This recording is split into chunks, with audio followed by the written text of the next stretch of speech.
This is Travis, and today, Travis is going to be rich. Level 1. Broke. Travis has nothing. Not negative, just nothing. No savings, no investments, no safety net of any kind, and a bank account that sits somewhere between $30 and $200 depending on what week it is. According to the Federal Reserve, nearly 30% of American adults can't cover 3 months of expenses by any means if they lost their income tomorrow. Not by borrowing, not by selling. Selling anything, not by any mechanism at all. Travis is in that group right now, and the thing nobody tells you about being at this level is that it is expensive in ways most people never consider. When you have no savings buffer, every small problem becomes a financial crisis. The car breaks down, Travis puts it on a credit card charging 22% interest. The rent comes out a day early, and the account goes negative. The bank charges a $35 overdraft fee. Travis needs to cash a check but has no bank account. A payday lender takes a percentage just for the privilege. The Consumer Financial Protection Bureau found that some payday loan annual percentage rates exceed 400%. Being poor, in other words, costs money. Travis makes about $35,000 a year, which sounds manageable until you map it against the actual cost of being alive. Rent takes roughly 30% of that. Food, transport, utilities, and insurance take most of what remains. There is no month where there is genuinely nothing left to worry about. The stress at this level is not just financial, it is cognitive. Research shows that financial scarcity consumes mental bandwidth, the way a heavy program running in the background slows down a computer. Travis isn't making bad decisions because he's irresponsible. He is making decisions under constant pressure with incomplete information and almost no margin for error. That is a completely different problem from the one wealthy people assume it is. Level 2. Getting by.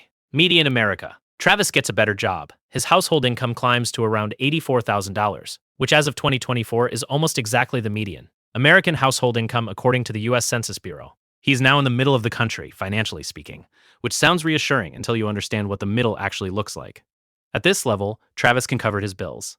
He isn't in crisis mode anymore, and that is genuinely significant. The absence of constant financial emergency is something people at this level underestimate as a quality of life improvement, but he isn't building anything particularly fast. The median American household net worth is around $192,000, and the majority of that is home equity, an asset. Travis can't spend without selling his house or taking out a loan against it. The trap at this level is what economists call the stability illusion. Things feel fine, so Travis stops urgently trying to change them. He has a 401k that he contributes to modestly, a house that is appreciating, and a sense that things are under control. What he doesn't have is much liquidity, actual cash he can deploy if something goes wrong, or an opportunity appears. And the uncomfortable truth about median America is that it sits structurally closer to the broke level than to the wealthy level. One job loss, serious illness, one divorce, and the median household can find itself right back at level 1 within months. The stability is real, but it is thin, and it depends almost entirely on the income continuing to arrive. Level 3, $100,000 saved.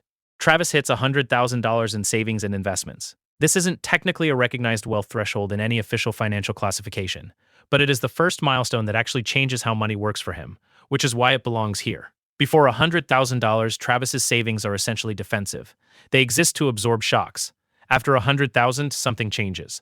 The S&P 500 has returned roughly 12% annually over the last 50 years, which means $100,000 invested and left alone doubles to $200,000 in about 6 years without Travis doing anything else. The money has started working quietly and independently in the background of his life. This is also the level where Travis begins to understand the real difference between income and wealth. Income is what you earn, wealth is what accumulates while you sleep.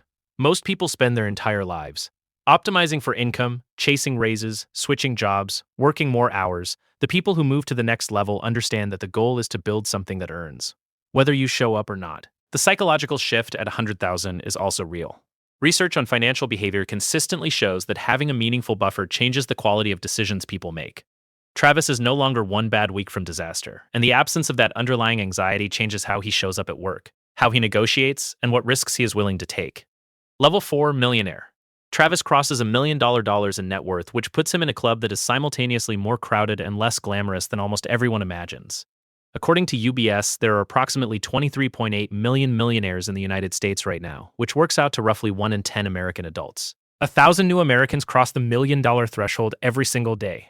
And yet, according to a Northwestern Mutual survey, only 1/3 of American millionaires actually consider themselves wealthy, because $1 million in 2025 isn't what $1 million meant in 1985 or even 2000 adjusted for inflation. $1 million today is worth roughly what $530,000 was worth in the year 2000. In many major cities, it barely covers a house. The other thing that surprises people at this level is that most of the million is locked away. Travis's net worth includes the equity in his home he can't spend. the retirement account he can't touch without penalties until he is almost 60, and a few investment account so that he is reluctant to draw from, because they are the engine of his future wealth. The liquid spendable portion of his net worth is a fraction of the headline number.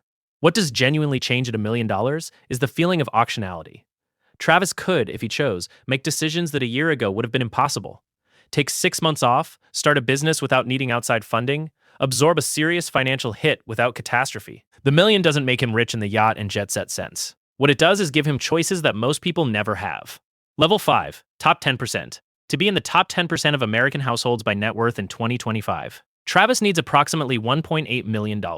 A threshold that has risen 40% in just 5 years, driven almost entirely by rising stock prices and home values. Income to enter the top 10% sits at around $210,000 a year. At this level, something meaningfully shifts in Travis's financial life. He stops managing money and starts managing systems. He has enough invested that the decisions he makes about asset allocation, tax efficiency, and how his money is structured matter more than how many hours he works. A single percentage point improvement in his after-tax return on investments now moves more money in a year than a significant raise at work would. He also gains access to a class of financial products and opportunities that are simply unavailable below this threshold. Private equity funds, pre-IPO investment rounds, and alternative investment vehicles are all gated behind minimum investment requirements that exclude most of the population. The wealthy don't just have more money. They have access to different instruments, different return profiles, and different risk management tools. Where the compounding advantage of wealth starts becoming structural, rather than just mathematical, and crucially, the top 10% now hold 2/3 of all household wealth in America, according to the Federal Reserve. The bottom 50% hold 3%. Level 6, top 1%.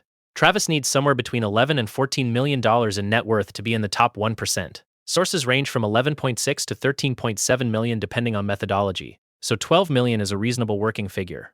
This is where the experience of wealth becomes qualitatively different, rather than just quantitative lie larger at $12 million. Travis no longer has a financial advisor. He has a team. Tax attorneys, estate planners, investment strategists, and a wealth manager who coordinates all of them. The annual cost of this infrastructure runs between $100,000 and $200,000, which sounds enormous until you realize the tax optimization alone typically saves multiples of that amount. This is also the level where Travis begins to understand that the tax system has two entirely separate tracks.